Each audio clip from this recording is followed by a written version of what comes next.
warahmatullahi wabarakatuh. Tachahau, perkenalkan nama saya Rahmatia Pitaloka dengan NIM 2405075010112 dari Prodi Pendidikan Bahasa Mandarin, jurusan Bahasa Asing, Fakultas Bahasa dan Sastra, Universitas Negeri Makassar. Nah, di video kali ini saya akan membahas tentang hakikat dan ciri-ciri bahasa. Tanpa berlama-lama, kita simak videonya. Hakikat bahasa. 1. Teori tradisional. Hingga kini, para peneliti belum sepakat tentang asal-usul bahasa.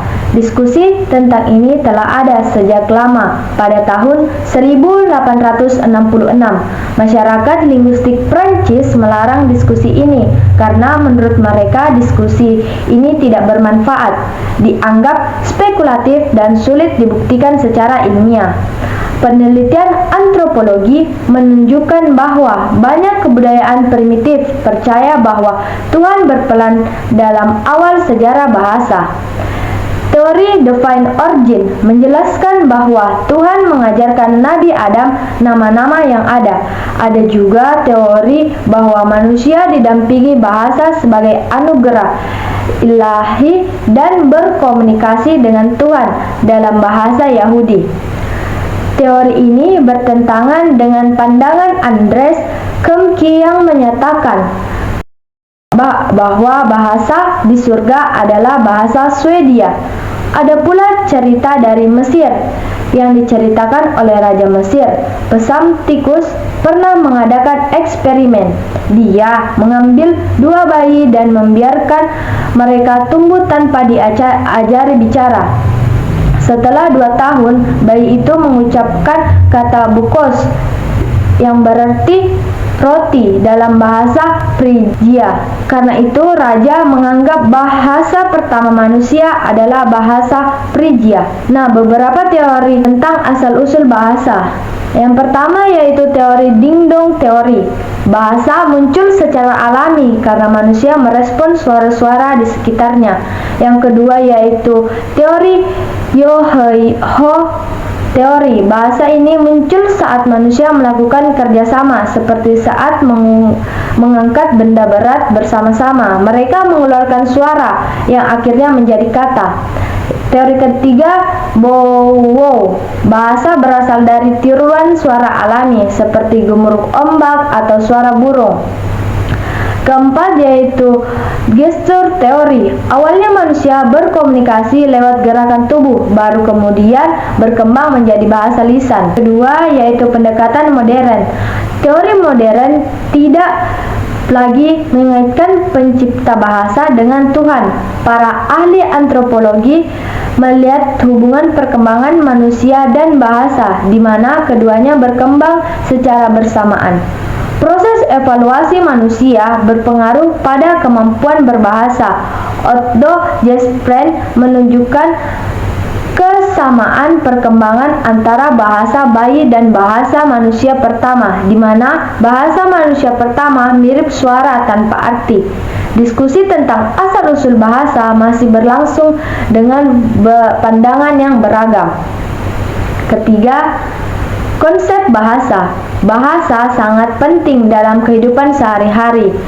Chaidar Al-Wasilah mengutip pendapat para pakar bahasa yang menyatakan bahwa bahasa adalah sistem simbol vokal yang arbitre untuk komunikasi dalam budaya tertentu.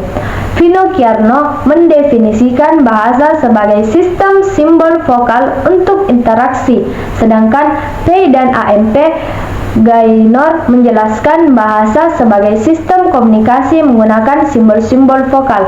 Pendapat lain, Kridalaksana dan Joko Kencono menunjukkan bahwa bahasa adalah sistem lambang bunyi untuk berkomunikasi dan identifikasi sosial. Semua pendapat ini menggarisbawahi ciri bahasa komunikasi yang bersifat arbiter dan konvensional. B. Ciri-ciri bahasa. Bahasa memiliki sejumlah ciri yang menunjukkan kedudukannya sebagai sistem komunikasi kompleks dan struktur. Yang pertama yaitu bahasa adalah sebuah sistem. Bahasa merupakan susunan teratur yang membentuk keseluruhan yang bermakna dan berfungsi.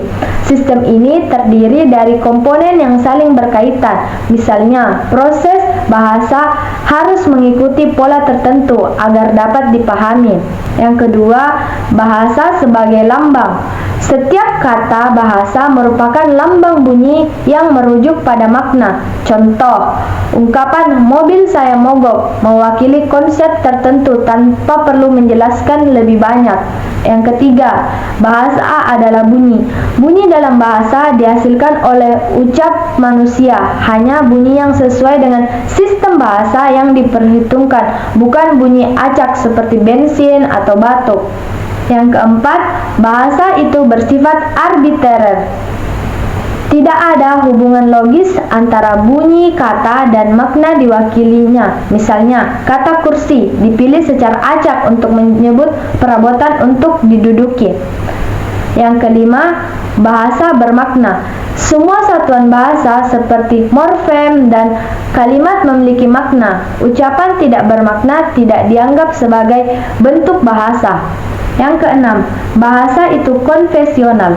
Penggunaan bahasa mengikuti konvensi yang telah disepakati agar komunikasi berjalan lancar. Pelanggaran terhadap konvensi dapat menyebabkan kebingungan. Yang ketujuh, bahasa itu unik. Setiap bahasa memiliki ciri khas yang tidak dimiliki bahasa lain, seperti pola kalimat. Misalnya dalam bahasa Indonesia, rumah besar.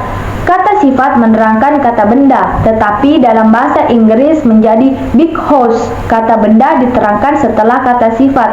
Nah, kalau di bahasa Latin, susunan kata bisa bebas tanpa mengubah arti. 8. Bahasa itu universal. Semua bahasa di dunia memiliki ciri-ciri yang sama, seperti kategori kata dan unsur bunyi. 9. Bahasa itu produktif. Meskipun terdiri dari unsur terbatas, bahasa dapat menghasilkan jumlah satuan yang tidak terbatas. Contohnya, dari alfabet yang hanya 26 huruf, kita bisa menciptakan jutaan kalimat yang berbeda dengan aturan kata bahasa. Yang ke-10, bahasa itu bervariasi. Bahasa bervariasi tergantung pada latar belakang sosial penggunanya. Ada istilah seperti ideologi perorangan, dialek sekelompok masyarakat, dan ragam situasi tertentu. Ke-11, bahasa itu dinamis. Karena sejalan dengan perubahan hidup manusia, perkembangan budaya mempengaruhi bahasa yang mengalami perubahan bentuk makna. Contohnya, kata canggih dan sarjana mengalami perubahan arti. Perubahan bahasa terjadi di berbagai tataran, termasuk istilah yang muncul mengikuti teknologi. 12. Bahasa itu manusiawi.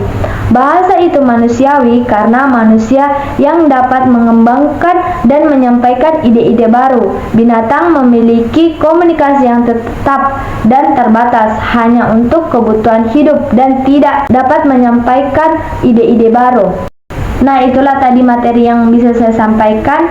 Kurang lebihnya mohon dimaafkan. Wabillahi taufiq wal hidayah. Wassalamualaikum warahmatullahi wabarakatuh. Cece, cecen.